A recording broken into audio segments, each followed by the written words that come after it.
오늘 밤 구속 여부가 결정되는 우병우 전 청와대 민정수석이 정부 부처 인사 개입 등 혐의에 대해서 모두 박근혜 대통령의 지시에 따랐을 뿐이며 자신은 가교 역할만 했다고 특검 조사에서 진술한 것으로 JTBC 취재 결과 확인됐습니다. 박 대통령의 호위 무사로 꼽힌 우 전 수석까지 대통령을 최종 책임자로 지목하면서 특검 수사와 탄핵 심판에서 대통령 입지가 더욱 좁아졌다는 분석입니다. 박근혜 대통령이 차명폰으로 최순실 씨에게 귀국 지시를 했던 지난해 10월 26일 최 씨의 집사 역할을 한 맹준호 변호사가 최 씨의 대여금고에서 10억여 원을 인출한 정황을 특검이 확인했습니다. 특검은 맹 변호사가 대법관과 검찰총장 등 사정기관 수장 후보군의 인물평가를 정리한 파일도 확보해 수사하고 있습니다. 헌법재판소가 정한 대통령의 현재 출석 여부 답변 기한이 하루 앞으로 다가왔습니다. 출석 여부에 대해 명확한 답변을 내놓지 않고 있는 대통령 대리인단은 현재 재판 과정이 불공정하다며 장외 여론전을 벌였습니다.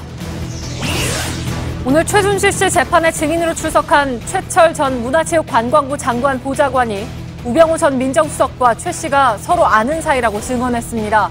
우 전 수석은 최 씨를 모른다며 국정개입 사건 방조와 관련한 혐의를 피해가고 있어 파장이 예상됩니다.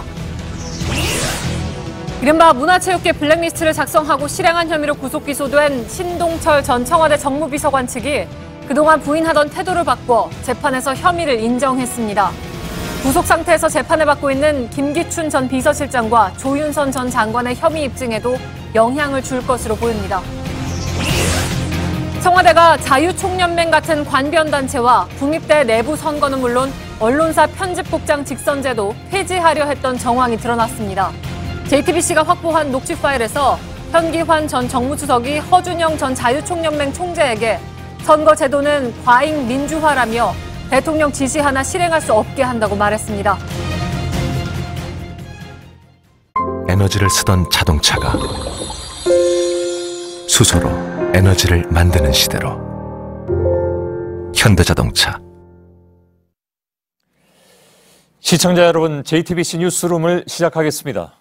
박근혜 대통령의 지시에 따랐을 뿐. 지금까지 최순실 사건과 관련해서 특검의 조사를 받은 대통령의 참모들이 거의 예외 없이 한 말입니다. 오늘 또 한 사람이 같은 말을 했는데 놀랍게도 대통령의 호위무사로 불렸던 우병우 전 민정수석이었습니다. 우 전 수석은 고위 공무원 찍어내기 인사에 개입하고 대통령 특별감찰관실 감찰을 방해한 혐의 등을 받고 있습니다. 최측근이었던 우 전 수석마저 결국 박 대통령을 최순실 국정 개입의 최종 책임자로 지목한 것입니다. 심수미 기자의 단독 보도로 전해드리고 우 전 수석이 영장실질심사를 받고 있는 법원을 연결하겠습니다. 우병우 전 청와대 민정수석은 오늘 오전 서울중앙지법에서 열린 영장실질심사에서 자신의 혐의를 부인했습니다. 박근혜 대통령 지시에 따라서 공무를 수행했을 뿐이기 때문에 직권을 남용했다고 볼 수 없다는 취지의 논리를 편 겁니다. 현재 우 전 수석은 문체부와 공정위, 외교부 공무원의 자천성 인사에 개입하고 미르와 K스포츠재단 직원 채용과 관련해 민간인을 사찰한 혐의, 또 이석수 특별감찰관의 정당한 감찰 활동을 방해한 혐의 등을 받고 있습니다. 이 모든 게 박 대통령의 뜻이었다는 주장입니다. 우 전 수석은 앞서 특검 조사에서도 위에서 지시가 내려오면 밑으로 내리고 밑에서 보고가 올라오면 위로 올리는 가교 역할을 했을 뿐이었다고 진술했던 것으로 파악됐습니다. 안종범 전 수석과 정호성 전 비서관, 김기춘 전 비서실장에 이어 핵심 참모인 우병우 전 수석까지 국정개입 사건의 최종 종착점으로 박 대통령을 지목했습니다. JTBC 심수희입니다. 예, 지금 서울중앙지법에서는 우 전 수석에 대한 구속영장 심사가 진행되고 있습니다. 굳이 그의 별명을 다시 거론하지 않더라도 과연 이번에도 빠져나갈 수 있을 것인가에 대해서 관심이 집중되고 있습니다. 법원 취재기자를 연결하겠습니다. 김준 기자, 우 전 수석의 구속 여부는 역시 자정이 넘어야 나올 전망이죠? 선배 뉴스 시작하지 않았어요? 예, 김준 기자 연결돼 있습니다. 말해요? 자정을 넘겨 내일 새벽쯤 결정될 것으로 보입니다. 오늘 오전 10시 30분에 시작된 영장실질심사는 오후 4시쯤 끝이 났는데요. 이후에도 서면 심리가 계속해서 이어지고 있는 상태입니다. 일단 우 전 수석은 서울구치소로 이동해서 대기하면서 결과를 기다리고 있습니다. 이번 사건의 핵심 관계자들의 결과를 한번 살펴보면요. 이재용 삼성 부회장이나 김기춘 전 비서실장, 그리고 조윤선 전 장관 등도 자정을 넘겨서 다음날 새벽이 되어서야 결론이 나왔습니다. 우 전 수석의 경우에도 받고 있는 혐의가 상당히 많기 때문에 내일 새벽 정도가 되어야지 결론이 날 것으로 보입니다. 예. 자, 작년에 우 전 수석이 서울중앙지검에 조사를 받으러 나오면서 취재진의 질문에 뭔가 좀 고압적인 태도를 보였다. 뭐 평상시에 그런 눈빛을 가지고 있는지는 모르겠습니다만 아무튼 오늘도 그런 비슷한 장면이 있어서 좀 얘기거리가 되긴 하더군요. 네, 취재진이 특별감찰관실의 채나 민간인 사찰을 주도했는지 등을 포함해서 여러 가지 질문을 했는데요. 지난해처럼 잠시 기자를 응시하면서 법정에서 입장을 밝히겠다라고만 짧게 답한 뒤에 대부분의 질문에 대해서는 답변을 하지 않았습니다. 그렇지만 최순실 씨를 아냐는 질문에 대해서는 모른다라면서 여러 차례에 걸쳐서 여러 차례 얘기하지 않았냐면서 적극적으로 부인하는 모습을 보이기도 했습니다. 예. 자, 앞서서 김 기자가 우 전 수석 혐의가 상당히 많다고 했는데 오늘 영장심사에서 쟁점이 되는 부분은 어떤 건지 간략하게 좀 줄여서 얘기를 해주죠. 우선 직권남용 혐의가 있는데요. 문체부 국과장급 5명의 좌천성 인사를 지시했다는 혐의가 여기에 일단 포함이 되어 있습니다. 그 외에도 정부 인사에 개입했다는 정황이 그동안 같이 제기가 되어 왔었는데요. 또 최순실 씨의 국정 개입을 알면서도 묵인하거나 방조했는지와 관련해서는 직무유기 혐의가 적용이 됐습니다. 예. 자, 이석수 전 특별감찰관 해임에 관여한 혐의도 있다면서요? 네, 특검법에 포함된 혐의이기도 한데요. 미르등 재단과 최순실 씨의 비리, 그리고 우 전 수석의 개인 비리 등을 수사하던 특별감찰관실에 부당한 압력을 행사했다라는 겁니다. 이뿐 아니라 가족회사 정강이나 또 이른바 코너링 운전병으로 알려진 의경 아들의 보직특혜 의혹 등 다른 의혹들도 상당히 많은 혐의를 받고 있는 상태입니다. 특검팀은 일단은 우 전 수석의 신병부터 확보한 뒤에 다른 의혹들을 추가 조사를 통해서 집중적으로 밝혀낼 계획입니다. 예. 자, 서울중앙지법에 나가 있는 김준 기자였습니다. 우병우 전 수석의 주요 혐의 가운데는 대통령 직속으로 설치된 특별감찰관실 감찰을 방해하고 해체까지 주도했다. 이것도 포함이 되어 있습니다. 그런데 우 전 수석이 이 과정에서 자신에 대한 내사를 막으면서 이 특별감찰관실에 협박성 발언을 한 것으로 파악이 됐습니다. 박민규 기자의 보도입니다. 이석수 특별감찰관 등 감찰관실 전 관계자들은 특검 조사에서 우병우 전 수석의 외압이 있었다고 진술했습니다. 특히 우 전 수석이 이석수 감찰관에게 직접 전화를 걸어 미르 K스포츠재단과 가족회사 정강 등 나에 대한 내사는 특별감찰 대상이 되지 않는다면서 그러다 형사처벌을 받을 수도 있다고 했다는 내용도 있습니다. 우 전 수석이 본인의 비리를 감찰하지 못하도록 방해하고 심지어 협박까지 했다는 겁니다. 특검은 우 전 수석의 이런 행위가 지위를 이용한 직무수행 방해에 해당한다고 보고 있습니다. 우 전 수석은 영장심사에서도 혐의를 인정하지 않은 걸로 알려졌습니다. 특검은 우 전 수석이 자칭 보수단체를 움직여 특별감찰관실에 대한 보복에 나섰는지도 의심하고 있습니다. 지난해 8월 이석수 감찰관은 언론에 감찰 내용을 누설했다는 혐의로 한 단체로부터 고발당했습니다. 우 전 수석의 개인 비리 감찰을 시작한 지 한 달 만입니다. 특검은 이 과정에서 해당 단체 간부와 허현준 청와대 행정관이 고발 직전 통화한 기록도 확인했습니다. JTBC 박민규입니다.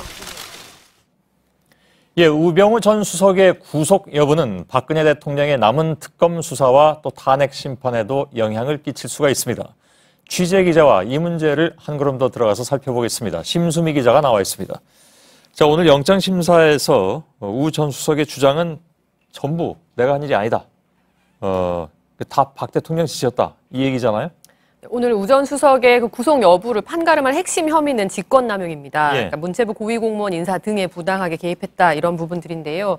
청와대 수석으로서 박 대통령의 지시를 따랐을 뿐이기 때문에 정당한 업무 활동에 해당된다라는 주장이었습니다. 우 전 수석은 자신의 가교, 그러니까 다리에 빗댔는데요. 예. 그저 지시를 하달하고 또 아랫사람들이 실행한 내용을 위에 보고했을 뿐이라는 겁니다. 예, 그러면 박 대통령의 지시를 전달만 했다고 하면 혐의를 피할 수 있는 건가요?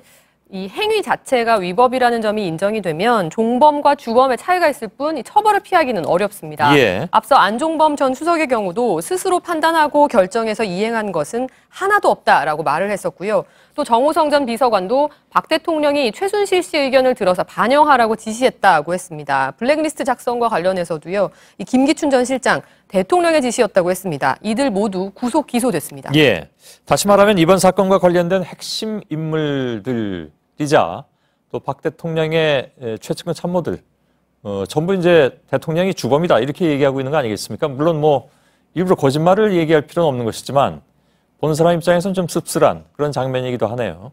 그렇습니다. 뭐 늦어도 내일 이제 우 전 수석의 구속 여부가 결정이 되면요. 이번 사건과 관련한 핵심 청와대 참모들은 대부분 구속이 되는 겁니다. 예. 그런데 통상 구속된 이 피의자들은 자신의 혐의를 조금이라도 덜기 위해서라도 심경의 변화를 일으키고 또 수사에 적극적으로 협조하는 경우가 많이 있습니다. 예. 때문에 박 대통령의 혐의가 계속 추가로 드러날 가능성도 큰 상황입니다. 예. 그래서 지금 이제 관건이 특검의 수사 기간이 연장되느냐 하는 문제인데 어떻게 봐야 될까요? 현실적으로 낮아 보입니다. 예. 앞서 이명박 전 대통령의 경우 내곡동 사저 특검 당시에 특검의 정치 편향성을 이유로 들면서 그 기간 연장 승인을 거부한 바가 있습니다. 근데 박 대통령 역시 특검 수사의 정당성 또 공정성을 문제 삼은 적이 여러 번 있었는데요. 예. 특검은 이 황교안 권한대행이 기간 연장 신청을 승인할 가능성보다 야당의 특검법 개정안에 조금 더 기대를 걸고 있지만 이마저도 쉬워 보이지는 않습니다. 예. 황교안 권한대행이 이것을 승인한다라는 것이 과연 어느 정도의 권한을 얘기하는 것이냐. 입법 취지로 봐서는 그렇게 마음대로 승인을 본의에 따라서 하는 것은 아니다라는 지적. 이 부분은 이따가 팩트체크해서 오대영 기자가 좀 자세히 전해드리도록 하겠습니다. 만약 특검이 연장이 안 되면 불과 이제 일주일 정도밖에 수사 기간이 남지 않았기 때문에 이게 참 우려되는 부분도 많이 있는 것 같습니다. 이 부분에 있어서는. 그래서 박 대통령 대면 조사 우선 어떻게 됩니까? 네, 특검으로서는 사실 좀 급할 게 없는 상황입니다. 예. 뭐 기간 자체가 얼마 남진 않긴 했지만 시간이 지나면 지날수록 박 대통령의 혐의 입증을 보다 탄탄하게 할 수가 있기 때문인데요. 예. 특검은 당초 반드시 대통령 대면 조사를 하겠다라는 입장이었지만 최근 들어서 그 가부를 조만간 발표하겠다라면서 무산될 가능성을 내비치기도 했습니다. 예. 나름 뭐 특검으로서는 뭐 자신 있다 이런 것으로 읽힌다 그런 그렇습니다. 얘기죠. 예. 근데 대면조사 협상은 그러면 진전이 없는 걸까요? 네, 박 대통령이 계속 이 청와대 경례 조사와 같은 조건들을 내세우고 있기 때문으로 전해지는데요. 예. 만일 조사가 이렇게 끝내 불발될 경우 박 대통령으로서는 성실하게 임하겠다라고 공언했었던 검찰 그리고 특검 조사마저도 모두 거부한 셈이 되어서 사실 정치적으로도 입지가 좀 곤란해질 것으로 보입니다. 예. 지금 특검의 판단은 만약 대면 조사가 되지 않는다고 하더라도 핵심 참모들이 잇따라 박 대통령을 최순실 국정 개입 사건의 어떤 그 종착점으로 지목하고 있기 때문에 나중에 박 대통령이 민간인 신분으로 돌아갔을 때 지금은 안 됩니다만은 기소하는데 문제가 없다 이렇게 보고 있는 모양이죠. 맞습니다. 예, 박 대통령은 현재 특검 조사에는 응하지 않으면서 자신의 그 탄핵 대리인단 등을 통해서 계속해서 혐의를 부인하고 있는 상황인데요. 예. 사실 말씀하신 것처럼 이번 사건의 당사자, 핵심 피의자들이 대부분 대통령을 주범으로 지목을 하고 있는 만큼 장외에서 무죄를 주장하거나 누명을 썼다라고 주장을 하는 것은 혐의 적용 그리고 나아가 향후 기소에 별다른 영향을 줄 수 없다는 게 특검 판단입니다. 예. 특히 지난해 검찰 특별수사본부 역시 최순실 씨 등을 기소하면서 박 대통령을 공범으로 명시를 했었습니다. 당시에도 대면 조사가 이뤄지지 않았었는데요. 이번 특검의 대통령 뇌물죄 수사 역시 향후 박 대통령의 파면이나 혹은 퇴임 이후에 또 기소로 이어질 수 있을지 주목이 되고 있습니다. 예, 심수미 기자였습니다. 작년 10월 26일 그러니까 JTBC의 태블릿 PC 보도 이틀 후에 박 대통령은 차명폰으로 최순실 씨에게 귀국하라고 했죠. 바로 그날 최 씨를 돕던 변호사가 10억 원의 돈을 최 씨의 은행 금고에서 빼냈습니다. 도피 자금이라고 여겨집니다. 그런데 이 변호사의 사무실을 특검이 압수수색을 하는 과정에서 더 큰 문제가 발견됐습니다. 일개 변호사가 대법관과 검찰총장 후보군을 뽑아서 인물평을 만들어 놓은 것입니다. 말 그대로 갈수록 태산이었다는 것이죠. 이서준 기자입니다. 지난해 10월 26일 박근혜 대통령은 차명폰으로 최순실 씨에게 귀국 지시를 했습니다. 같은 날 최 씨는 조카 장시호 씨에게 자신의 은행 대여 금고로 가서 맹준호 변호사를 만나라고 지시했습니다. 이와 관련해 장 씨는 최근 특검 조사에서 대여 금고에 가보니 맹 변호사가 와 있었다며 자신이 대여 금고를 열어줬고 맹 변호사가 안에 있던 10억여 원의 돈을 받아갔다고 진술했습니다. 특히 이날 검찰은 최 씨의 거처와 사무실, 미르재단과 K스포츠재단 등 9곳을 대대적으로 압수수색했습니다. 최 씨가 미리 압수수색 정보를 알고 대응했다는 의혹이 제기됩니다. 특검은 10억여 원의 사용처 등을 확인하고자 최근 맹 변호사의 사무실을 압수수색했습니다. 그런데 여기서 또 다른 의혹의 단서를 확보했습니다. 맹 변호사가 대법관과 검찰총장 등 사정기관 수장 후보군들을 뽑아 자세한 인물평을 직접 정리한 파일을 발견한 겁니다. 박근혜 정부 출범 전인 2013년 1월 작성된 파일입니다. 특검은 맹 변호사가 최순실 씨에게 인사평을 전달하고 귀국 자금도 미리 마련해주는 등 집사 변호사 이상의 역할을 한 것으로 보고 수사를 확대하고 있습니다. 맹 변호사의 해명을 듣기 위해 수차례 연락을 취했지만 맹 변호사는 전화를 받지 않았습니다. JTBC 이서준입니다. 자, 그런데 말씀드린 것처럼 특검법상 1차 수사기한이 지금 일주일 앞으로 다가와 있습니다. 수사기간 연장 권한을 갖고 있는 황교안 권한대행은 아직 답이 없습니다. 국회에서는 야당이 아예 수사기간을 더 늘리는 특검법 개정에 나섰지만 여당의 반대로 오늘 법사위는 파행이었습니다. 이윤석 기자입니다. 야당 의원들은 특검의 수사기간을 50일 더 늘리는 특검법 개정안을 상정해야 한다고 주장했습니다. 특검이 수사기간을 만료하고 다시 검찰로 돌아간다는 것은 결국 수사하지 말라는 것과 다를 바 없다고 생각합니다. 민주당을 비롯해 국민의당, 바른정당, 정의당 등 야4당이 같은 의견입니다. 하지만 여당인 자유한국당은 특검 수사 자체를 비판했습니다. 태생부터 편파적인 특검은 편파적일 수밖에 없다. 이제 그만하면 됐습니다. 민주당 의원들은 항의의 뜻으로 김 의원의 발언 도중 모두 퇴장했습니다. 권성동 법사위원장이 여야 합의를 강조하고 있기 때문에 여당이 동의하지 않으면 특검법 개정안이 상임위를 통과하는 건 쉽지 않아 보입니다. 야4당 대표들은 회동을 갖고 황교안 권한대행이 오늘까지 수사기간 연장에 대한 입장을 내놓지 않으면 23일 본회의에서 특검법 개정안을 최대한 처리하겠다고 밝혔습니다.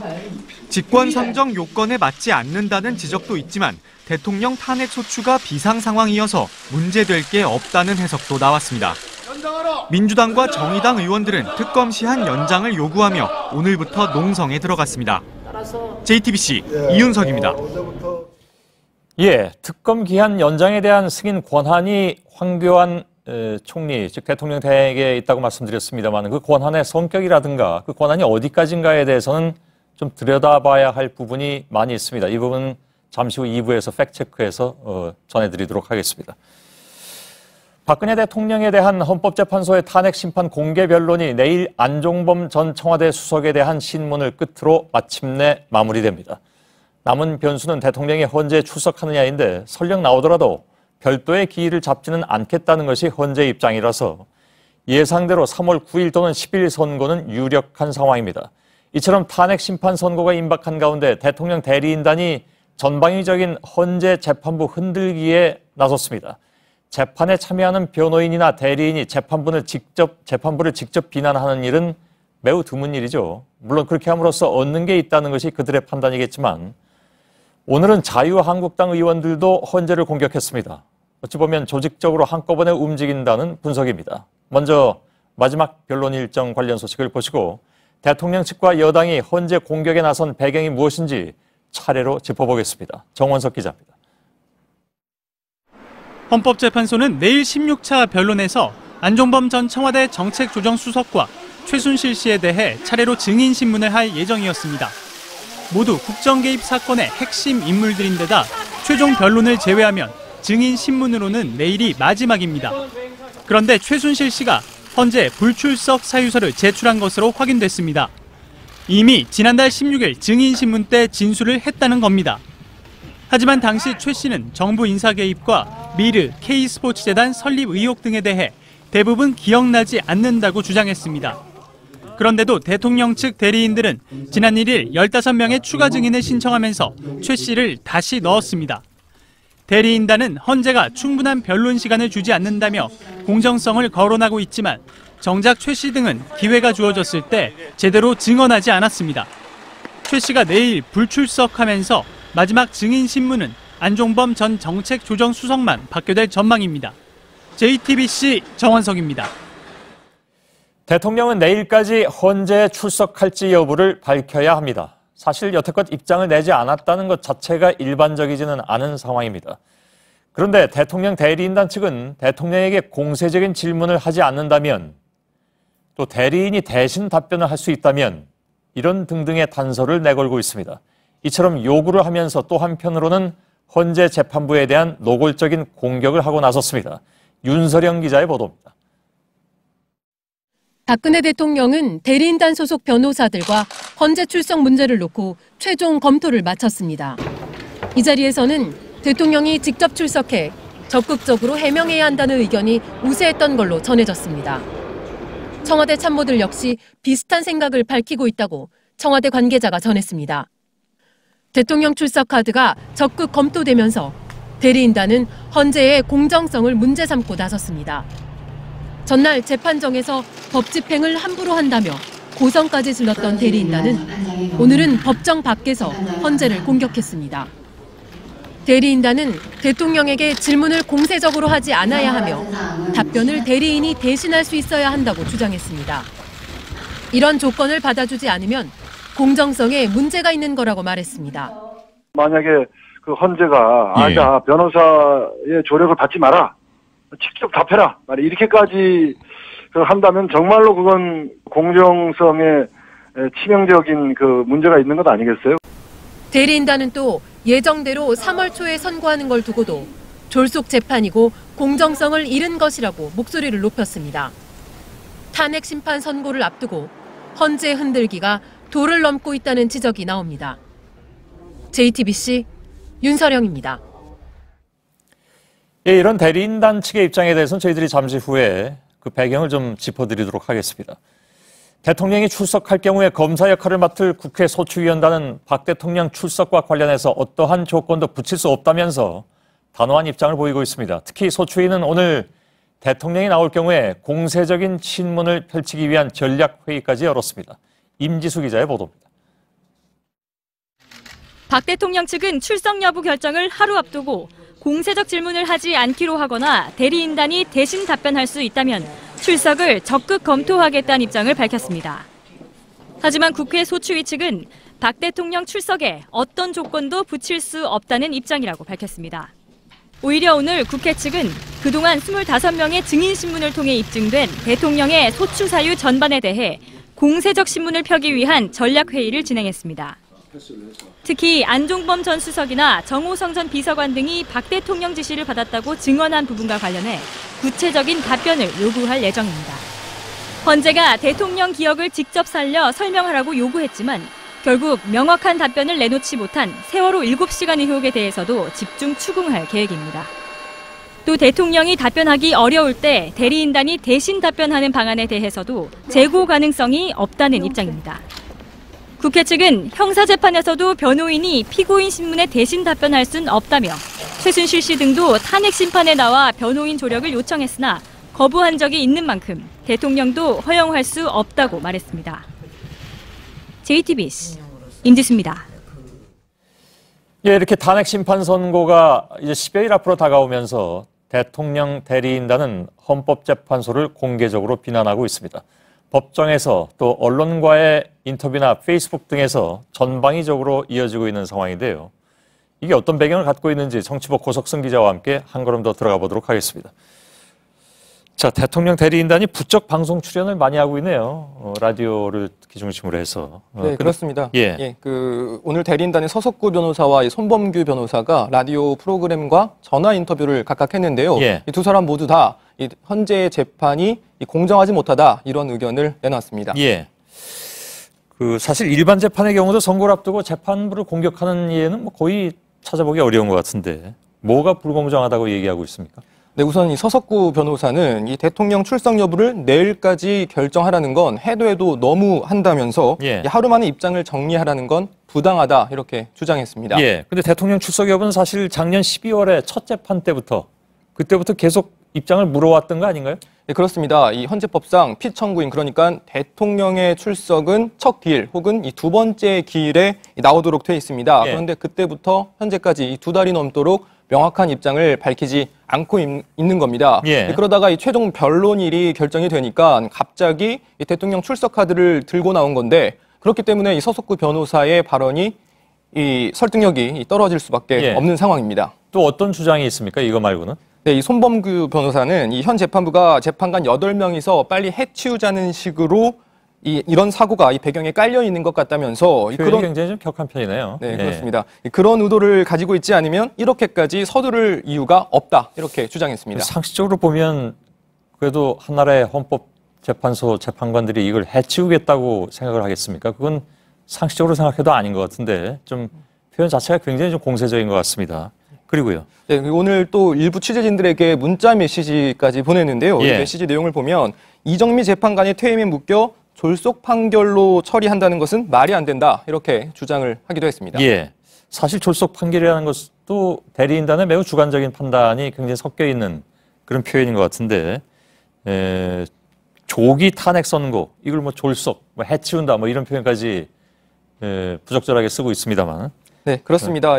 헌재는 이 15차례 공개 변론을 거치면서 이 대통령 측의 요구를 많이 들어줬습니다. 사실 약간 무리한 증거 신청 요구, 증인 채택 요구가 한둘이 아니었습니다. 그게 왜 무리한지에 대해서는 사실 저희가 여러 차례에 걸쳐서 설명을 드렸는데요. 이 심판 기간이 압축돼 있을 뿐이지 사실 이 탄핵안에 대한 심리가 그동안 부족했던 것은 아닌데 이렇게 주장을 하고 있는 것은 사실상 정상적인 이 탄핵 심판 절차를 이 조기 탄핵이라는 프레임을 씌워서 이 불공정 논란을 키우기 위한 전략이 아니냐 이런 분석도 나오고 있습니다. 일반 재판에서도 사실 집중 심리라는 제도는 여태까지 다 있는 것이고 물론 이제 탄핵 심판을 허투루 너무 조속하게 해선 물론 안 되는 것인데 헌법재판소도 그동안에 바로 이러한 그 트집을 잡힐 것을 우려해서 몇 가지 좀 무리한 것도 들어줬다. 가능하면 그리고 모든 절차를 다 지키려고 노력했다라는 것은 여태까지 많이 뭐 보도를 좀 해드린 바가 있습니다. 어쨌든 헌재는 예정대로 일정을 진행할 것으로 보이는데 이렇게 되면 대리인단 전원 사퇴, 그러니까 지금 이렇게 계속 헌재에 대해서 공격하는 것이 어떤 명분 쌓기 아니냐 이런 그 분석도 나오고 있지 않습니까? 네, 그렇습니다. 지난번 이중환 변호사의 언론 브리핑 때의 발언에 이어서 오늘 또 방송에서 비슷한 이야기가 나왔습니다. 서석구 변호사는 오늘 인터뷰에서 헌재 재판 태도에 따라서 그러니까 이 불공정하고 편파적인 재판이 진행된다면 중대한 결심을 할 수도 있다 이렇게 거듭 이야기를 했습니다. 그런데 그 중대한 결심이 만일에 이제 사퇴라면 사퇴를 해도 진행에는 문제가 없는 거 아니겠습니까? 네, 그렇습니다. 이 헌재법상에는 원래 대통령 본인이 출석하는 것으로 돼 있고요. 안 나오는 경우 이 대리인단이 대신 출석해서 방어권을 행사하는 것으로 돼 있습니다. 결국 대리인단이 사퇴하는 건 이 대통령 방어권 행사를 대신하지 않겠다는 의사표시를 대통령에게 하는 것일 뿐 헌재 탄핵 절차에는 큰 영향이 없을 것으로 보입니다. 근데 이제 오늘 눈여겨볼 부분이 자유한국당도 헌재를 비판하고 나섰습니다. 그래서 이게 어떤 그 한꺼번에 다 나가는 이렇게 비난하고 나오는 것에 대한 어떤 의구심 이런 것들이 많이 나오고 있는 상황이잖아요. 네, 그렇습니다. 공교롭게도 오늘 자유한국당도 이 상임위 이름을 걸고 비판 성명을 냈습니다. 이 헌재가 고영태 씨의 증인 채택을 거부한 것을 두고 재판을 공정하게 하자는 거냐 말자는 거냐 이런 표현을 쓰면서 비난을 한 건데요. 이 역시 이례적이고 부적절한 대응이 아니었냐 이런 지적도 나오고 있습니다. 그래서 이제 대대적인 장외 공세라고 볼 수가 있을 것 같은데 뭘 노리고 있을까요? 우선 이 헌재 탄핵 심판을 둘러싼 환경이 지금 대통령 측에 유리하게 돌아가고 있지 않다 이렇게 판단을 하고 있는 것 같습니다. 때문에 이제 헌재 재판관 개개인을 공격하면서 압박을 한다고 볼 수 있을 것 같고요. 또 이 헌재 선고가 나와도 이 선고 내용이 정당성이 떨어진다는 것을 사전에 자꾸 반복해서 이야기하면서 사람들이 실제로 그렇게 믿게끔 하려는 게 아니냐 이런 분석도 나오고 있습니다. 하지만 어떤 의도였던 간에 이 정치권과 대통령 대리인단이 이렇게 이 재판부를 직접 공격하는 상황은 정상적이지도 않고 좀 부적절한 것이 아니냐는 지적이 많습니다. 이미 지난 9일에 이정미 소장 대행이 한 말이 있죠. 그러니까 헌재 심판정 밖에서 공정성을 훼손할 수 있는 억측이 나오는 점을 우려하지 않을 수가 없다. 양쪽이 모두 재판 신뢰를 떨어뜨릴 수 있는 언행을 삼가주기 바란다. 이런 그 얘기를 한 바가 있는데, 그러니까 헌재가 그러니까 일찌감치 이런 식의 어떤 여론전이 있을 것을 예상하고 있었다는 말도 되는 것 같은데, 이런 식의 여론전이 뭐 더 심화될 것 같습니다. 그래서 헌재가 흔들릴 것 같지는 않아 보이는 대목이기도 하고요. 알겠습니다. 고석승 기자였습니다. 지금까지 드러나고 있는 여러 가지 정황에도 불구하고 우병우 전 수석은 여전히 최순실 씨를 모른다고 주장하고 있습니다. 그런데 오늘 최순실 씨의 재판에서 우 전 수석의 주장을 뒤집는 증언이 나왔습니다. 즉 우 전 수석이 최순실 씨를 아는 정도가 아니라 친분이 있다. 이런 내용입니다. 김필준 기자의 보도입니다. 우병우 전 민정수석은 오늘 법원의 영장심사에 출석하면서 최순실 씨를 모른다고 거듭 얘기했습니다. 최순실 씨는 왜 자꾸 모른다고 하시는 거예요? 모릅니다. 그런데 오늘 최순실 씨 재판에 증인으로 참석한 최철 전 문체부 장관 보좌관은 다른 증언을 했습니다. 고영태 씨로부터 최 씨가 우 전 수석과 친분이 있다는 말을 들었다면서 고 씨 말로는 최 씨가 일정한 정보를 민정수석 씨를 통해 듣고 있다고 했다고 말한 겁니다. 이어 구체적인 정황도 덧붙였습니다. 고 씨가 최순실 씨로부터 들었다면서 너를 곧 민정수석실에서 조사한다는 말을 본인에게 전한 뒤 실제로 청와대 행정관을 만났다고 진술했습니다. 이외에도 우 전 수석의 장모인 김장자 씨와 최순실 씨가 함께 골프를 쳤고 수영 강습도 함께 받았다는 정황이 드러나기도 했습니다. 최순실 씨와 우병우 전 수석의 연결고리가 점차 뚜렷해지면서 최 씨를 모른다는 우 전 수석의 말은 설득력을 잃고 있습니다. JTBC 김필주입니다. 문화예술계 블랙리스트 의혹으로 구속된 신동철 전 청와대 정무비서관의 변호인이 오늘 법정에서 전체적인 혐의를 인정한다 이렇게 밝혔습니다. 이 얘기는 다시 말하면 지금 구속돼서 재판을 기다리고 있는 김기춘 전 실장이나 조윤선 전 장관에게 매우 불리한 얘기가 됩니다. 신 전 비서관은 두 사람을 연결하는 고리였기 때문입니다. 백종훈 기자입니다. 신동철 전 청와대 정무비서관은 직권남용과 권리행사 방해 등의 혐의로 지난달 30일 재판에 넘겨졌습니다. 현 정부와 견해가 다른 문화예술인들에게 보조금 지원을 막은 이른바 블랙리스트에 관여한 혐의입니다. 그런데 신 전 비서관의 변호인은 오늘 첫 공판 준비기일에서 혐의를 전체적으로 인정한다고 밝혔습니다. 이제껏 혐의를 부인했지만 인정하는 쪽으로 돌아선 겁니다. 특검 조사에서 신 전 비서관은 정무수석실 산하 국민소통 비서관으로 근무하며 2014년 4월 정권 반대운동 등에 참여한 개인과 단체를 정부 지원에서 배제한 것으로 드러났습니다. 특검은 김기춘 전 비서실장이 지시해 블랙리스트가 작성된 것으로 의심하고 있습니다. 또 신 전 비서관은 2014년 6월 정무비서관으로 자리를 옮긴 뒤에도 2016년 4월까지 블랙리스트를 문체부에 하달해 실행토록 한 혐의도 받고 있습니다.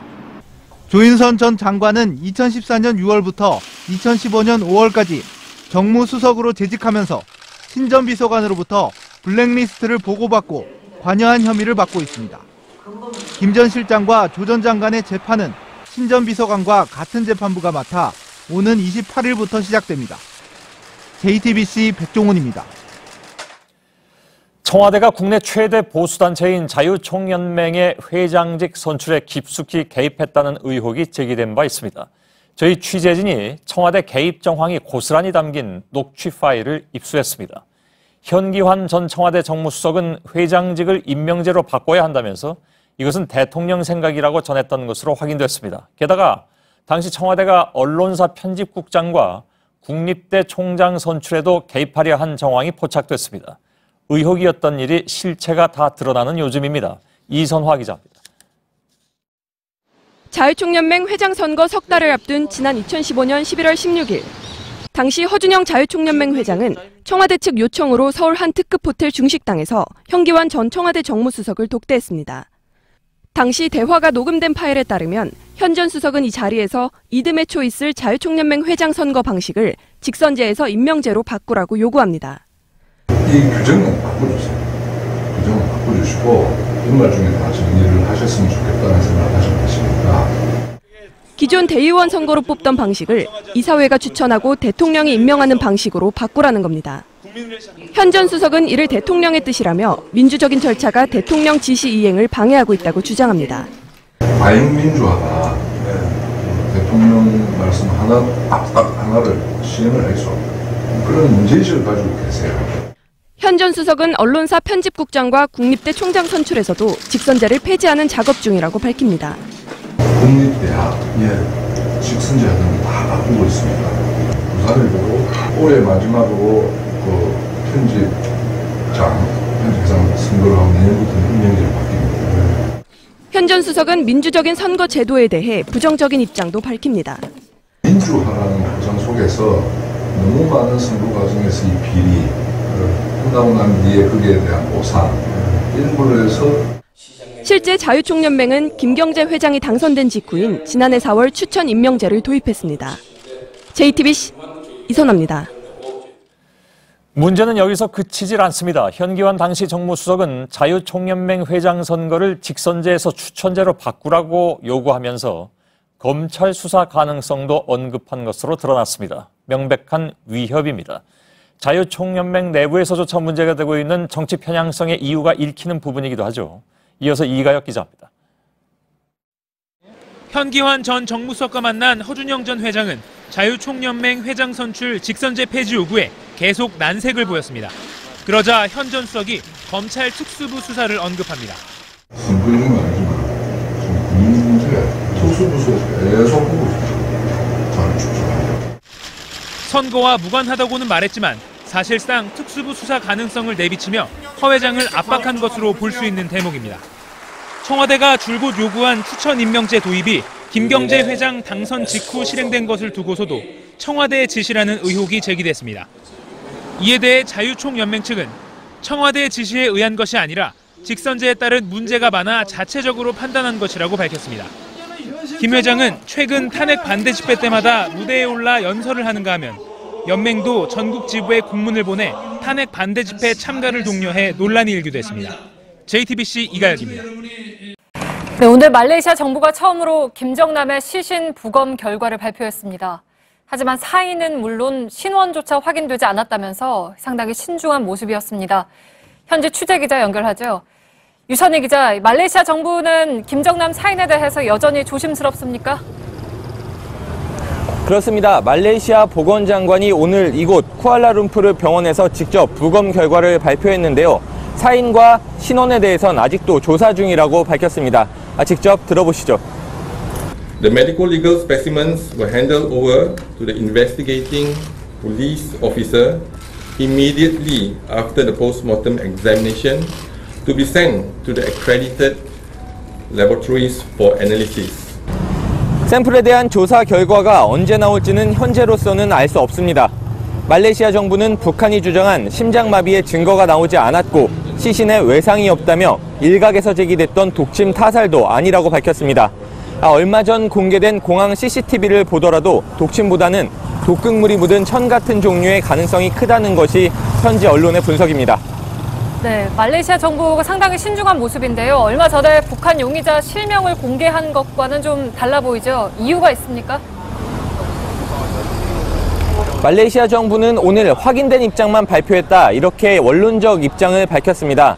어제 강철 북한 대사가 김철은 김정남이 아니라고 주장을 하고 또 말레이시아 정부가 어떻게 김정남의 신원을 확인할 수 있냐며 음모론 등을 제기했기 때문에 이곳 정부가 논란의 소지를 막는 원칙적 대응을 하는 것으로 해석됩니다.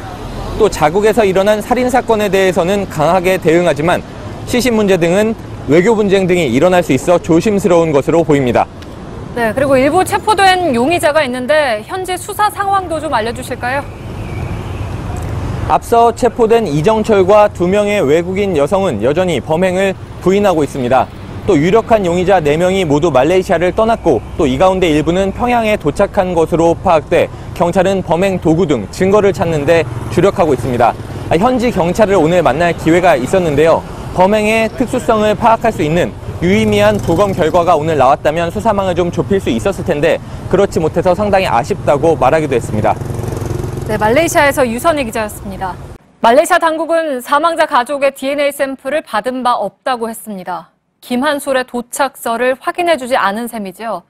때문에 사건 발생 아흐레째지만 시신 인계와 운구는 아직 요원한 상태입니다. 김한솔을 보호하고 있는 중국의 행보에 따라 이번 사태는 새로운 국면을 맞을 걸로 보입니다. 신경진 특파원입니다. 김정남 시신이 안치된 영안실 뒤쪽 통로가 어젯밤 갑자기 차단됐습니다. 이곳 내외신 캠프에 김한솔 도착 소식이 처음 전해진 때입니다. 새벽에는 특공대까지 투입돼 경비가 삼엄해졌습니다. 이곳 현지 기자들은 말레이 외교부 특별팀이 김한솔을 보호하고 있고 곧 시신 확인과 DNA 대조가 이루어질 것이라는 믿을 만한 제보가 있다며 부검실 밀착 취재에 나선 상태입니다. 김한솔이 나타난다면 중국의 개입설이 힘을 얻게 됩니다. 김철과 김정남은 다른 인물이라고 주장한 북한이 궁지에 몰려섭니다.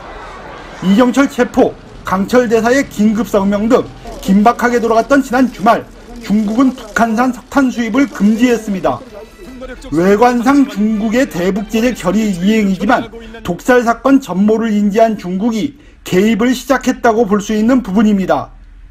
평양에 경고 메시지를 보냈다는 의미입니다. 중국 외교부는 오늘 말레이 정부와 북한 간 대화를 강조해 공식적으로는 중립의 모양새를 유지했습니다. 김한솔이 등장하면 운구 방식과 목적지가 본격 논의됩니다. 김정남 시신이 북한이 아닌 곳으로 향할 가능성이 커진 가운데 북한의 대응 수위가 주목되고 있습니다. 쿠알라룸푸르에서 JTBC 신경진입니다. 일부 유치원과 어린이집이 아이들에게 써야 할 돈을 개인 쌈짓돈처럼 사용한 것으로 나타났습니다. 기관 운영비로 명품 가방을 사거나 여행 경비로 써왔는데요. 이게 모두 200억 원이 넘습니다.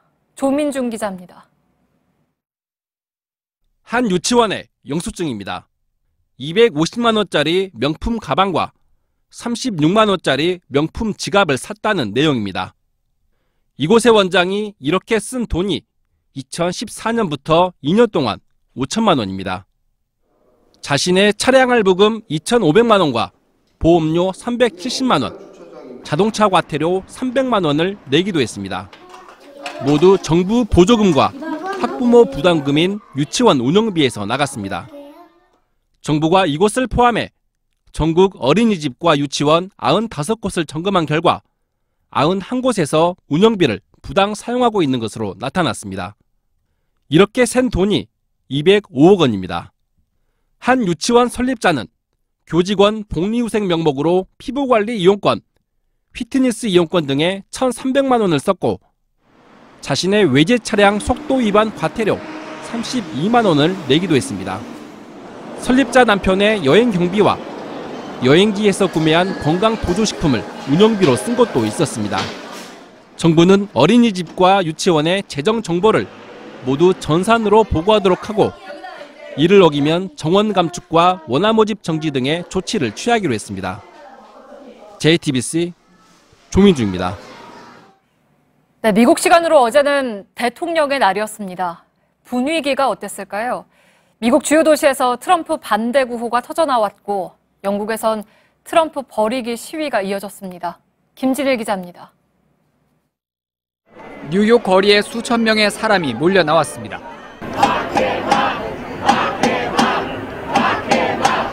트럼프를 탄핵하라는 구호도 보입니다. Case he should be impeached and he should be locked up. We got to get him out of the White House. He doesn't belong there. 시카고에서도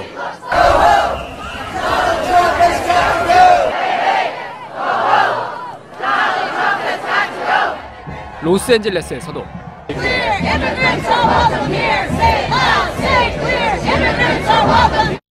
20여 개 미국 도시에서 트럼프 반대 목소리가 종일 이어졌습니다. 전임 대통령을 추모하는 대통령의 날을 맞은 미국의 모습이었습니다. And I think Donald Trump is a joke. He's just a plain joke. He can barely even speak properly. 멀리 영국에서도 트럼프의 영국 국빈 방문을 반대하는 시위가 벌어졌습니다. 185만 명이 트럼프 국빈 방문의 격을 낮춰야 한다고 청원했고 영국 의회는 논의를 시작했습니다. JTBC 김진일입니다. 전북지방경찰청 광역수사대는 지난해 11월 전주시 완산구의 한 장례식장 주차장에서 둥기를 들고 집단 난투극을 벌인 혐의로 조직폭력배 32살 이모 씨 등 35명을 구속하고 9명을 불구속 입건했습니다. 이들은 전주 지역에서 활동 중인 월드컵파와 오거리파 조직폭력배들로 재력 다툼 과정에서 신경전을 벌이다 집단 난투극으로 번진 것으로 드러났습니다. 독일 프랑크푸르트 지방법원은 귀신을 쫓는 의식을 한다며 친척을 숨지게 한 혐의로 40대 한국인 여성에게 6년형, 폭행에 가담한 다른 한국인 4명에겐 최대 2년의 집행유예를 선고했습니다. 이들은 같은 종교 집단 소속으로 지난 2015년 12월 프랑크푸르트의 한 호텔에서 당시 41살 피해 여성을 수시간 동안 폭행해 숨지게 한 혐의입니다. 지난 15일 서울 광진구 한강 인근에서 발견된 쇠기러기 폐사체에서 나온 AI 바이러스가 고병원성으로 확인됐습니다. 전남 해남의 유경 오리농장 도축 출하 검사 과정에서도 AI 바이러스가 검출돼 보건당국이 고병원성 여부를 조사하고 있습니다. 호주 멜버른 인근의 한 쇼핑몰에 현지 시간 21일 오전 9시쯤 경비행기가 엔진 결함으로 추락했습니다. 경비행기에 타고 있던 5명은 모두 숨진 것으로 보이며 쇼핑센터가 열리기 전이라서 추가 피해는 없었다고 현지 언론이 보도했습니다. 네, 가계부채가 지난해 말을 기준으로 1,300조 원을 넘었습니다. 한 해 동안 141조 원이나 늘었습니다. 연간 증가율도 11.7%로 2006년 이후 10년 만에 가장 빠릅니다. 각종 대책에도 불구하고 가계부채가 계속 늘어나는 이유 또 앞으로의 전망을 짚어보죠. 먼저 이태경 기자입니다. 한국은행은 지난해 말 기준 가계부채 잔액이 1,344조 원으로 처음으로 1,300조 원을 넘어섰다고 발표했습니다. 연령별로는 30대 청년층과 60대 이상 노령층의 부채 증가가 눈에 띕니다. 서울의 30대 맞벌이 부부 이모 씨는 5년 전 결혼 때 전세 대출 7천만 원을 받아 꾸준히 갚았지만 대출금은 오히려 9천만 원으로 늘었습니다. 결혼 당시 1억 원이었던 전세값이 1억 7천만 원으로 올랐기 때문입니다. 제 월급 전체 100%를 다 원금 상환이랑 이자를 다 내고 있거든요. 그리고 이제 남편 급여로 생활을 하고 있는 상황이에요. 60대 이상 노령층은 은퇴 후 소득이 크게 줄면서 대출 부담이 훨씬 큽니다. 주택담보대출이나 또 이제 창업 등과 관련한 부채는 여전히 남아있기 때문에 그 현금 수입 대비 상환 부담이 커져서 직군별로는 자영업 대출이 크게 늘었습니다. 사업자 대출만으로는 부족해 가계대출까지 끌어다 썼기 때문입니다. 1년은 이제 이자만 냈잖아요. 그리고 원금을 이렇게 갚으니까 부담스러워, 그것도. 은행 대출을 받지 못해 고금리 대부업체나 불법 사채를 찾는 자영업자도 적지 않습니다. 전문가들은 정부가 가계부채 총량 관리만 할 게 아니라 부실 가능성이 큰 연령대나 직군에 대한 구체적인 대책을 내놔야 할 때라고 지적합니다. JTBC 이태경입니다. 네, 이렇게 불어난 가계빚이 우리 경제를 뒤흔들 뇌관이 될 거란 우려가 커지고 있습니다. 하지만 정부의 대책은 늘 한 발씩 늦죠. 뒤늦게 은행권 대출을 죄기 시작했지만 대출자들이 금리가 더 높은 제2금융권으로 몰리면서 부채가 줄기는커녕 질까지 나빠졌습니다. 조민근 기자입니다. 정부는 오늘 또다시 가계부채 대책을 내놨습니다. 지난해 8월과 10월에 이어 벌써 세 번째입니다. 핵심은 다음 달부터 보험사와 새마을금고, 농협 등 제2금융권의 대출을 죄겠다는 겁니다. 시중은행의 대출을 누르자 제2금융권의 대출이 급증하는 풍선 효과가 뚜렷해지면서입니다.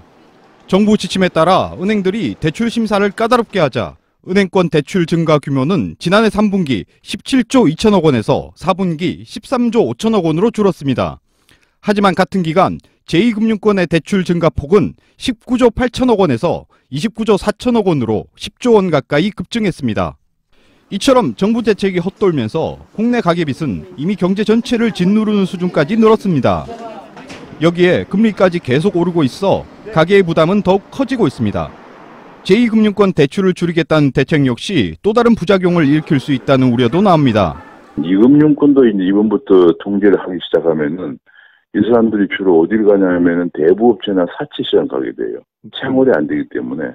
전문가들은 공공임대주택을 늘리는 등 대출 수요를 줄일 수 있는 방안과 함께 저소득층의 소득을 늘려 빚 갚을 능력을 키워주는 보다 근본적 대책 마련이 시급하다고 조언합니다.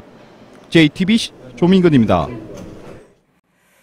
최근 5년 사이 중국인이 우리나라에 사들인 땅이 5배 가까이 늘었습니다. 그렇지 않아도 중국인들의 부동산 쇼핑으로 세계 곳곳에서 집값 폭등의 후유증을 겪는 만큼 우리도 대비책이 필요해 보입니다. 강나현 기자입니다. 차이나타운으로 유명한 서울 대림동. 최근 몇 년 사이 중국인 소유 건물이 부쩍 늘었습니다. 그 주는 사람들은 무조건 짓는지. 1,000만 원이라면 2천만 원 주고도 사지. 가격을 다 올리는 거잖아요. 돈을 모아서 몇 사람이. 형제들이, 친구들이 뭐 이런 식으로. 서울 홍대 상가나 강남의 고급 아파트 역시 중국인 소유가 늘고 있습니다. 지난해 기준 중국인이 가진 국내 부동산은 약 17제곱킬로미터로 여의도의 6배 정도입니다. 비중은 작지만 증가세는 가파릅니다. 최근 5년 사이 중국인이 가진 부동산 규모는 필지로 따지면 5배, 면적으로는 4배 가까이 늘었습니다. 외국인 전체 토지 보유 증가율을 훨씬 웃돕니다. 중국 내 부동산 가격이 급등하면서 여윳돈을 해외에 투자한 중국인들이 늘어난 것으로 보입니다. 전문가들은 중국의 투기성 자금이 계속 늘어나면 겨우 진정세를 보이는 국내 부동산 시장이 다시 들썩일 수 있어 대책 마련이 필요하다고 지적합니다. 실제 홍콩이나 캐나다 등 해외에선 중국 자본의 싹쓸이식 부동산 투자로 부동산 가격이 급등하자 관련 세금을 올리는 등 규제를 강화하는 추세입니다. JTBC 강나현입니다. 사람의 복잡한 감정이 담긴 글을 두고 인간과 인공지능의 번역 대결이 펼쳐졌습니다. 알파고가 여러 번 사람을 이겼던 기억이 선명한데 이번에는 어땠을까요? 최승기 기자입니다. 가상 애인, 살인기계, 영화에 나오는 인공지능 AI의 모습입니다. AI는 이미 일상 속에 깊숙이 들어와 있습니다. AI 의사인 왓슨의 암 진단율 정확도는 90% 이상입니다. AI가 개인 일정을 관리하는 비서 역할을 하기도 합니다. 그렇다면 AI가 인간의 언어를 자연스레 이해하고 번역하는 일도 가능할까? 전문 번역사 4명과 AI 번역기 3대가 대결을 펼쳤습니다. 한글과 영어 문학, 그리고 비문학 지문 등 총 4개를 나눠줬습니다. 아직까지 결과는 인간 번역사의 완승이었습니다. AI는 문맥을 파악하지 못하거나 한글 고유 의미를 정확하게 번역하지 못했습니다. 인간의 감정, 인간의 분노, 이런 것들이 이제 녹아들어 있고 문맥이 너무나도 다양하기 때문에 아직까지는 AI가 그것을 정복하지 못했다. AI가 작가처럼 사람의 감정까지 녹여내는 글을 쓰는 시대가 올지에 대해 아직도 논란은 분분합니다. JTBC 최승기입니다.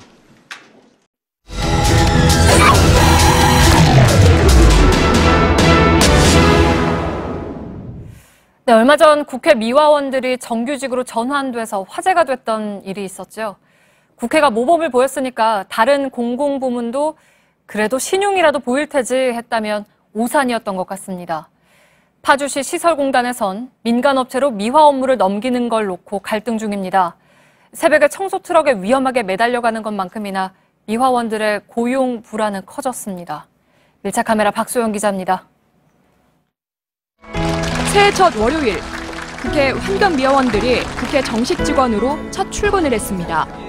큰절을 올리는 우윤근 국회 사무총장의 맞절로 화답합니다. 이 모습은 공공부문 비정규직 문제를 점차 해소해가는 디딤돌이 될 거라 여겨졌습니다. 경기도 파주시 의회 앞입니다. 이곳에는 파란 천막이 설치되어 있는데 환경미화원 민간 위탁을 중단하고 직접 고용하라는 현수막이 내걸려 있습니다. 이 천막 안쪽으로 들어가 보겠습니다. 경기 파주시 금촌동과 월록면 등 5개 읍면동의 청소 업무를 맡고 있는 환경미화원 47명은 다음 달 12일자로 해고 통보를 받았습니다. 인간으로 안 가면 직장을 잃을 수가 있으니 잘 판단해라. 그게 하나의 해고 통지랑 똑같은 거라고 그러더라고요.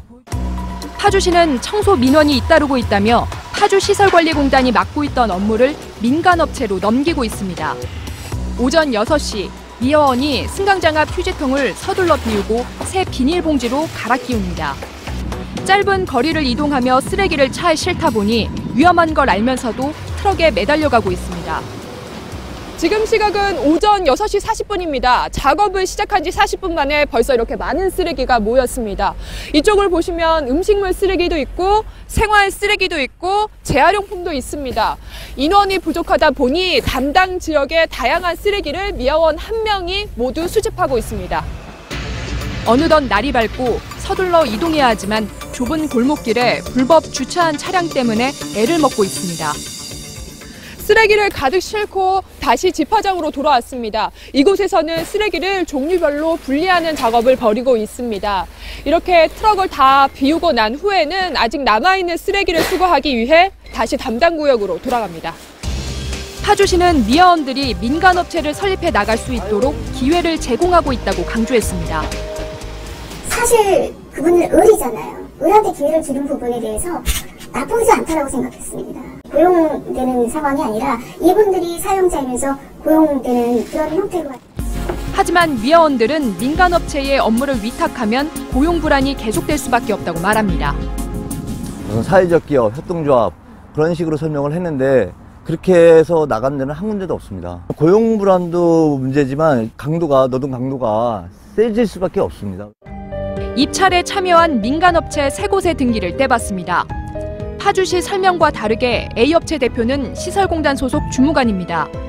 이 업체의 또 다른 임원은 환경미화원의 업무를 관리 감독하는 현직 시설공단 팀장입니다. 뿐만 아니라 B업체 설립에 참여한 시설공단의 한 간부는 뇌물수수 혐의로 검찰에 구속됐습니다. 경기도와 파주시는 지난 20일부터 공무규정 위반과 민간 위탁 과정에서 불법 사항이 없는지 등에 대해 감사를 벌이고 있습니다. 부패를 신호탄으로 다른 간접고용 근로자들이 겪고 있는 차별이 점차 해소되길 바랐지만 갈 길이 멀어 보입니다. 여전히 고용 불안에 시달리는 근로자들은 거리에서 추운 겨울을 보내고 있습니다. 밀착 카메라 박소연입니다.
뉴스룸의 앵커 브리핑을 시작하겠습니다. 예수의 제자 중에 도마는 의심이 많았습니다. 사흘 만에 부활한 예수를 만난 다른 제자들이 그 소식을 전했을 때도 그는 의심했던 것이죠. 내가 그의 손에 못자국을 보며 내 손가락을 그 못자국에 넣으며 내 손을 그 옆구리에 넣어보지 않고는 믿지 아니하겠노라. 16세기 이탈리아 화가 카라바조의 작품 의심하는 도마에는 이러한 장면이 생생하게 담겨 있습니다. 도마는 두렵고도 떨리는 표정으로 예수의 몸에 손가락을 넣었고 다시 살아난 스승 앞에서 눈물을 흘렸습니다. 그래서인지 도마는 기독교에서 연약한 믿음을 상징하는 사례로 인용되곤 합니다. 그러나 한 신부님은 도마를 사뭇 다르게 읽어내기도 했더군요. 그는 예수께 충실했고 그러면서 탐구심이 강한 사람, 맹신하는 것보다 의심하고 질문하는 것이 오히려 좋은 믿음으로 이어질 수 있다. 성서가 아닌 현실로 와보겠습니다. JTBC는 3천억 원짜리 소송에 걸렸다. 이번 사건의 주범은 최순실이 아니며 그녀는 오히려 피해자다. 이제는 국회의원의 입에서조차 국가기관과 언론과 시민을 부정하는 말들이 쏟아지고 있으니 마지막으로 갈수록 거짓 뉴스들은 기승을 부릴 것입니다. 애플의 팀 쿡이 가짜뉴스 퇴치 기술 개발에 나서야 한다. 이렇게 주장했을 만큼 지금은 이른바 포스트 트루스, 즉 객관적 사실보다는 자신이 믿고 싶어하는 것을 더 믿는 탈진실의 시대가 됐습니다. 범람하는 이 거짓 뉴스의 홍수에서 시민이 살아남는 방법은 합리적인 의심을 품는 것이 아닐까. 그렇게 모두가 조금은 괴롭고 피곤하고 또 때로는 조금은 매정해야 하는 도마가 돼야 하는 시대. 보지 못하고 믿는 자들은 복되도다. 도마에게 했던 예수의 그 말처럼 보지 않고도 믿을 수 있다면 얼마나 좋을 것인가. 하지만 그것은 신의 영역인 종교의 세계에서 아름다운 덕목일 뿐. 이 혼돈의 시국에 필요한 덕목은 바로 합리적 의심이 아닐지. 하물며 도마도 그랬는데 말이죠. 오늘의 앵커 브리핑이었습니다.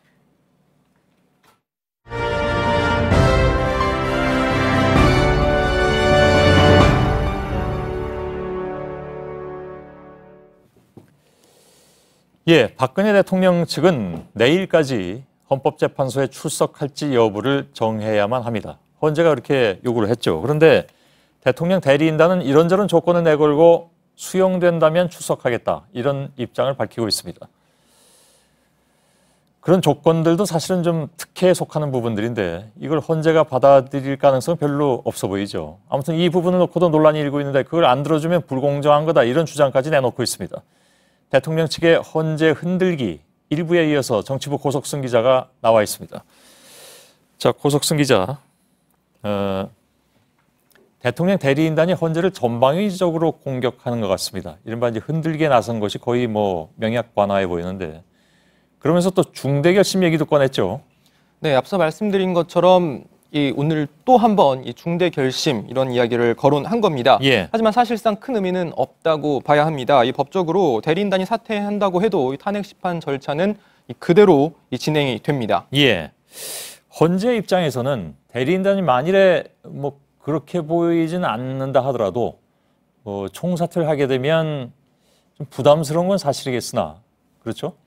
맨 처음에 그 얘기가 나왔을 때 헌재도 부담스러울 것이다라는 얘기가 많이 나왔었습니다. 그런데 요 최근에 돌아가는 상황을 보면 헌재가 이거는 결코 무리해서 일찍 끝낼 일도 아니고 그렇다고 늦게 할 일도 아니라는 쪽에 중심을 둔 것 같고요. 그렇다면 대리인단이 총사퇴를 하더라도 헌재가 거기에 개의치 않을 가능성은 그만큼 높아진 것이 아니냐, 이런 분석들은 많이 나오고 있습니다. 왜 자꾸 중대결단 얘기를 하는 걸까요? 네, 그렇습니다. 우선 실제로 대리인단 내부에서도 이런 상황 때문에 이 전원 총사퇴 카드가 큰 의미가 없는 게 아니냐는 시각이 나오고 있는 것으로 알려졌습니다. 예. 다만 대통령 지지 세력을 결집하고 또 이 지지 세력이 아니더라도 뭔가 문제가 진짜 있는 게 아니냐, 이렇게 일반 국민들로 하여금 인식할 수 있도록 여론전을 펴고 있다, 이런 지적이 나옵니다. 예. 단순히 여론전이라면 일단 득실을 좀 따져봐야 하겠죠. 네, 그렇습니다. 이제 와서 이 총사퇴를 한다는 건 사실 이 대부분의 사람들을 설득하기는 어렵다고 보고, 예. 이 재판 불출석 카드도 고려 중인 것으로 알려졌는데요. 다시 말씀드려서 이 재판 기일에 나가지 않으면서 불만을 드러내는 겁니다. 예. 그러니까 사퇴는 하지 않는다 하더라도 아예 그러니까 보이콧을, 그러니까 재판장이 안 나간다, 네, 불출석을 한다, 이런 방법이 있다는 얘기죠. 근데 그렇게 나오지 않으면 결국 대통령한테 불리한 거 아닌가요? 네, 그렇습니다. 내일 재판을 한번 예로 들어보면, 예. 내일 이 안종범 전 수석이 출석을 할 예정인데, 이 안 전 수석 같은 경우에는 그동안 대통령 측에 불리한 증언들을 많이 내놓지 않았습니까? 수천만에도 수십 건이 나왔으니까요. 네, 그렇습니다. 이 뇌물 혐의, 최순실 씨와 관련된 청와대의 각종 특혜, 인사 문제 등을 모두 대통령이 지시해서 했다, 이렇게 이야기를 했는데요. 예. 근데 만약 대리인단이 내일 당장 나오지 않는다면 이 같은 내용들을 이 국회 소추위원단 측이 다시 한번 강조할 수 있게 되는 그런 좋은 기회, 이 소추위원단 측으로는 좋은 기회를 얻게 되는 셈입니다. 예. 또 하나 이제 언급할 것이 이 안 전 수석 같은 경우에는 대통령 대리인단이 신청한 증인이기도 합니다. 예, 그렇죠. 아무튼 대통령 측은 여러 가지 카드를 놓고 전략을 짜는 것 같긴 한데, 그러면서 헌재는 상당히 또 강도 높게 비난을 하고 있습니다. 바깥에서는 각종 언론에 출연을 하면서. 네, 그렇습니다. 앞서 말씀드린 것과 같이 이 대통령 대리인단의 서석구 손범규 변호사가 오늘 방송에 출연해서 헌재가 불공정하다 이렇게 주장을 폈습니다. 이 대통령의 출석 결정 하루 전인 오늘 이 자유한국당도 관련 상임위 의원 전원의 이름으로 성명을 냈습니다. 예. 이 고영태 씨 관련 의혹들에 대해서 국회 청문회를 열어야 한다는 내용이 주된 내용이었지만 이 관련해서 헌재의 공정성에 이의를 제기한 겁니다. 예. 지금 이런 일종의 이제 그 전략인데 이런 것들이 이제 광장에 모이고 있는 친박 단체들을 더욱더 자극할 수 있는 그런 하나의 기제가 될 수도 있기 때문에 아마 그것도 염두에 둔 것이 아니냐 하는 분석이 많이 나오거든요. 그렇습니다. 결과적으로 이제 지금 보면 대통령 측이 선택할 수 있는 카드는 그렇게 많지 않은 상황인 것 같은데 남은 변수가 있다면 무엇일까요? 결국 대통령의 재판 출석 여부가 그나마 남은 유일한 변수라고 볼 수 있을 것 같습니다. 예. 헌재는 내일 16차 변론을 끝으로 증인신문을 마치고 결국은 이제 마치는 거죠. 네, 그렇습니다. 예. 24일 이 최후 변론을 하겠다고 확정한 바가 있습니다. 그런데 만약에 대통령이 출석을 한다고 한다면 24일 이후로 최종 기일이 넘어갈 가능성도 물론 있습니다. 예. 하지만 이 헌재가 이 같은 경우에도 2월을 넘기지는 않을 것으로 보여서 이 재판에는 큰 영향이 없을 것이라는 그런 전망이 나옵니다. 예.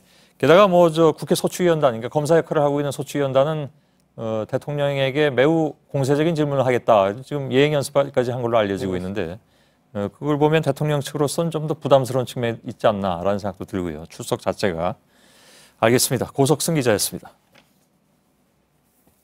우 전 수석에 대한 우병우 전 수석이죠. 우 전 수석에 대한 구속영장 심사가 진행되고 있는 서울중앙지법을 다시 한번 연결하겠습니다. 지금 예상으로는 역시 자정 넘겨서 구속 여부에 대한 결정이 이루어질 것으로 보이는데 김준 기자, 내일 새벽쯤 결과가 나올 것이라고 했는데 지금도 심사는 계속되고 있는 상황이겠죠, 물론?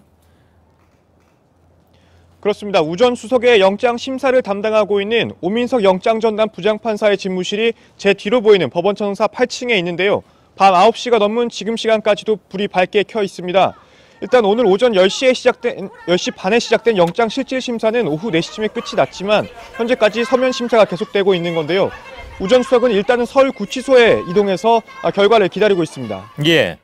자, 오늘 영장 심사에서 특별히 쟁점이 되는 내용 간략하게 좀 짚어주죠. 네, 우선은 직권남용 혐의가 있는데요. 문체부 국가장급 인사 5명에 대해서 저천성 인사를 지시하는 등 정부 인사에 개입했다는 혐의를 받고 있고요. 또 최순실 씨의 국정 개입 사실을 알면서도 방조했거나 또 묵인했는지 등이 직무유기 혐의로 들어가 있습니다. 또 특검법에 포함된 특별감찰관법 위반 혐의가 있는데요. 미르 등 재단과 최순실 씨의 비리 의혹 그리고 우 전 수석의 개인 비리 의혹 등을 수사하던 특별감찰관실에 부당한 압력을 행사했다라는 겁니다. 특검팀은 일단 우 전 수석의 신병을 확보하는 대로 이 외에 추가 혐의들을 확인하는 데 주력할 계획입니다. 예. 근데 여기서 조금 신경을 써야 할 것이 우 전 수석이 그동안의 재임 중에 혹은 그전에라도 자신의 사람들을 많이 여기저기 이제 흔히 하는 표현으로 심어놨다는 겁니다. 그래서 그 우병우 사람들 그 사실은 이 부분이 그 전에 우병우 전 수석의 소환이 이루어지기 전까지는 특검에 나와 있는 검사들도 그 부분을 좀 너무 좀 신경 쓴 것이 아니냐라는 의구심도 사실 좀 일부에서 있었는데 어떻습니까? 지금 이 시간 이후에 우병우 사람들에 대한 수사도 이루어질까요? 네, 사실 이번 국정 개입 사건의 큰 줄기 중에 하나는 박근혜 대통령과 최순실 씨가 함께한 범죄 혐의를 알면서도 방조했거나 또는 적극적으로 관여한 사정 라인을 수사하는 데 있습니다. 예. 이번 정권은 검찰 공화국이라고 불릴 만큼 검찰 출신 인사들이 요직에 배치가 돼서 박 대통령을 보좌해 왔는데요. 특히 그중에서도 핵심이 가장 정점에 있는 인물이라고 할 만한 우 전 수석의 신병이 확보되면 관련 수사가 본격화될 것이란 그런 분석이 나오고 있습니다. 예, 김준 기자가 전해드렸습니다. 우병우 전 수석의 주된 혐의 가운데 하나는 역시 직권남용 문제입니다. 특히 정부 부처 인사에 부당하게 개입한 그런 혐의인데 과연 우 전 수석은 내일 새벽에 구속이 될 것이냐 아니면 풀려날 것이냐 많은 분들이 지금 관심을 집중하고 있는 상황이죠. 특검 취재 기자가 지금 옆에 나와 있습니다. 이서준 기자, 정부 부처 인사를 좌우했다는 의혹, 이건 뭐 사실 굉장히 꾸준히 제기됐던 그런 내용들이긴 합니다. 특검 수사로 상당 부분이 사실로 드러났다고 봐야 됩니까? 예, 우 전 수석이 외교부, 문화체육관광부, 공정위 등의 인사에 부당하게 개입한 혐의가 드러나고 있는 겁니다. 예. 특검 내부에서는 가히 인사 전횡이라는 말까지 나오고 있는데요. 그동안 검찰, 경찰, 국정원 등 사정기관 인사에서 이른바 우병우 사단이 요직을 독차지했다라는 얘기는 자주 나왔는데 예. 이 부분에 대해서는 아직 수사로 드러나진 않았습니다. 그럼 어느 지점이 부당하다고 보는 겁니까? 특검에서는?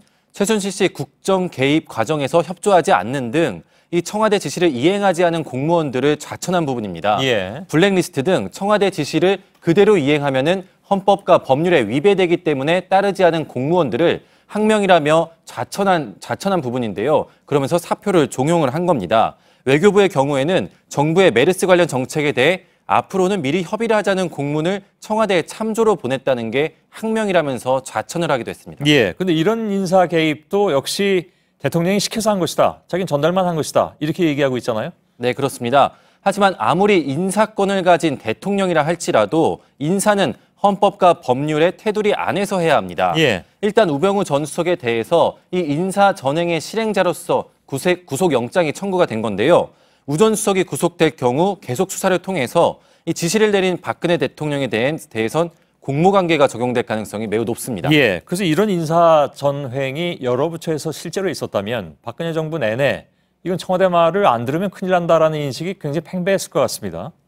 맞습니다. 소위 잘 나가던 고위 공무원이 청와대 지시에 토를 달았다는 이유만으로 사표 제출을 종용받는 경우가 적지 않았다고 합니다. 예. 이럴 경우에는 좌천을 시킬 명분이라도 찾는 게 일반적인데 그런 명분도 없이 막무가내로 옷을 벗으라고 강요한 경우도 있다고 합니다. 예. 공무원 사회에선 당연히 청와대의 지시는 무조건 따르는 분위기가 생길 수밖에 없던 건데요.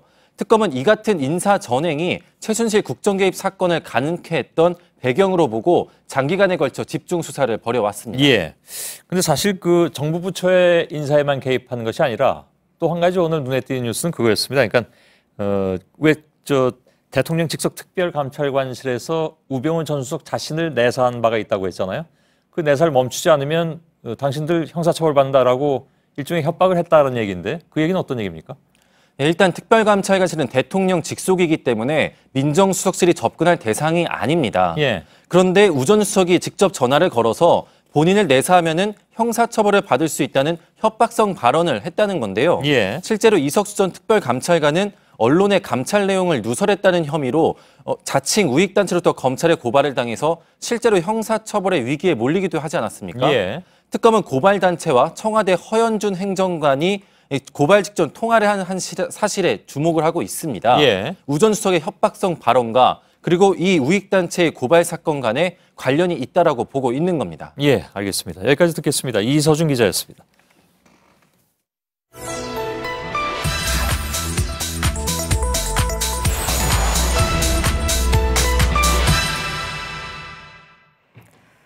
네, 특검의 1차 수사기한이 일주일 앞으로 다가왔습니다. 특검은 수사기간 연장이 필요하다고 판단했고 야사당은 조속히 연장을 승인하라고 밝혔습니다. 그러나 황교안 권한대행의 침묵은 길어지고 있죠. 이 때문에 종료일에 임박해서 거부할 가능성이 거론되고 있습니다. 팩트체크는 아주 기본적인 질문으로 들어가 봤습니다. 황 대행이 거부할 재량권이 있는지, 있다면 얼마나 있는지입니다. 오대영 기자. 네, 우선 오랜만입니다. 네, 그러네요. 네. 결국 이제 키를 진 사람은 황교안 대행 아닙니까? 그렇습니다. 아주 기본적인 물음으로 돌아가 보겠습니다. 네. 특검법의 목적이 뭘까요? 뭘까요? 네, 쉬우면서도 어려운 질문인데요. 네. 특검법의 첫 문장이 이겁니다. 독립적인 지위를 가지는 특별검사에 필요한 사항을 규정한다. 그게 목적이다. 그러니까 독립적인 수사를 보장하는 법, 바로 특검법입니다. 따라서 특검은 주체적으로 활동하고 있고요. 기간 연장의 여부도 스스로 판단을 하게 됩니다. 네, 하지만 그렇게 판단을 해도 법에는 대통령, 그러니까 지금은 권한대행이 승인을 꼭 받게 돼 있지 않습니까? 그렇습니다. 특검법의 구조 3항에 대통령의 승인이라는 단어가 분명히 있습니다. 그런데요, 이 승인이라는 게 거부를 할 수 있는 권한을 보장한 것이다 라고까지 해석할 수 있느냐, 이게 문제거든요. 그렇게 단정할 수는 없습니다. 기간 내에 수사 완료를 못하거나 공소제기가 결정이 어려운 경우에 대통령의 승인을 받아서 연장할 수 있다. 주어는 특검입니다. 네. 연장 판단은 특검이 합니다.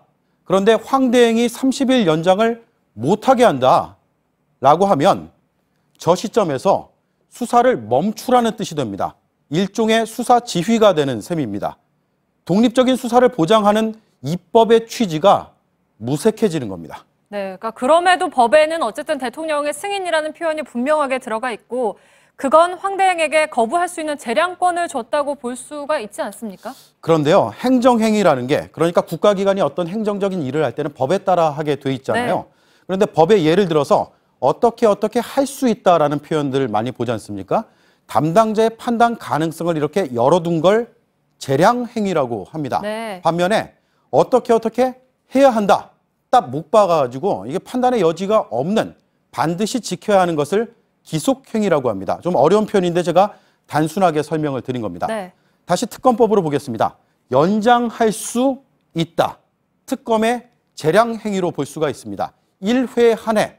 이건 특검이 반드시 지켜야 하는 기속행위입니다.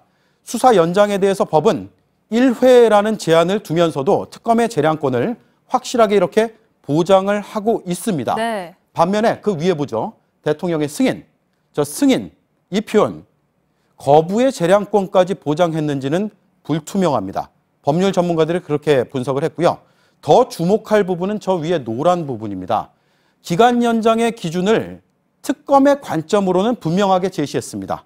그러나 대통령의 거부 기준은 보시는 것처럼 없고 네. 이 법 전체에도 없습니다. 따라서 승인에 대한 문헌의 해석이 중요한 게 아니라 이런 전체적인 입법 취지로 이 문제를 봐야 한다는 얘기입니다. 네, 그런데 역대 특검 연장을 거부한 사례가 2번 있지 않습니까? 그러면 그때 당시 대통령들은 입법 취지를 거스른 거라고 볼 수가 있습니까? 총 11번의 특검이 있었잖아요. 네. 그중에서 5번의 특검은 이렇게 돼 있습니다. 승인받아 연장, 저 위에. 그리고 나머지 6번은 보고하고 연장. 저 경우에는 보고만 하면 되니까 자동적으로 연장이 됩니다. 네. 이에 따라서 저 왼쪽 아래 2 사건, 노무현 전 대통령과 이명박 전 대통령이 승인을 거부한 전례가 있습니다. 먼저 종료 이틀 전에 거부를 한 노무현 청와대에 당시 유인태 정무수석은 이런 얘기를 했습니다. 법의 논리로 따진다면 특검팀의 요청을 거부할 명분이 없지만, 즉 입법 취지에 어긋난다는 점을 인정한 적이 있습니다. 네. 반면에 종료 사흘 전에 거부한 MB 청와대의 최금락 홍보수석, 필요한 수사가 충분히 이뤄졌다라고 발표하는 데 그쳤습니다. 네, 그러면 저 2 사례처럼 이번에도 황교안 대행이 승인을 안 하겠다고 결정을 해버리면 그냥 그만인 거군요. 극단적인 경우에는요, 수사기간 만료 전에만 하면 된다고 되어 있기 때문에 그렇게 할 가능성도 있습니다. 불허 네. 발표할 수 있죠. 이를 두고 법적으로 맞다 틀리다가 아니라 원칙적으로 적절하다 부적절하다를 가릴 수 있습니다. 특히 이번 특검 수사의 대상에 대통령도 포함이 되어 있습니다. 황 대행이 입법 취지를 비켜가면서 승인을 회피했다는 정치적인 비판이 제기될 수 있습니다. 네, 그러니까 승인을 거부하는 건 일종의 수사 지휘로 볼 수가 있겠다는 게 오늘의 결론이군요. 팩트체크 오대영 기자였습니다.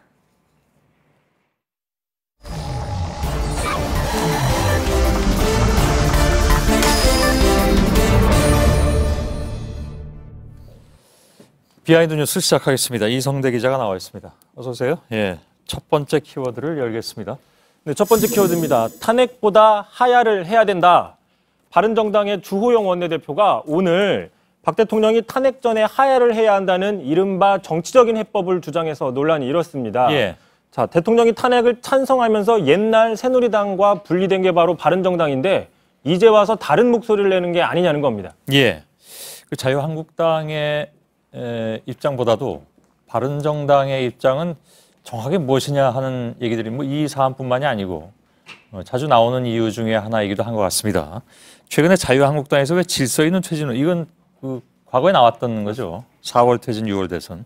다시 나왔었는데 이제 비슷한 주장을 거기서 떨어져 나간 바른정당에서 하고 있는 거군요.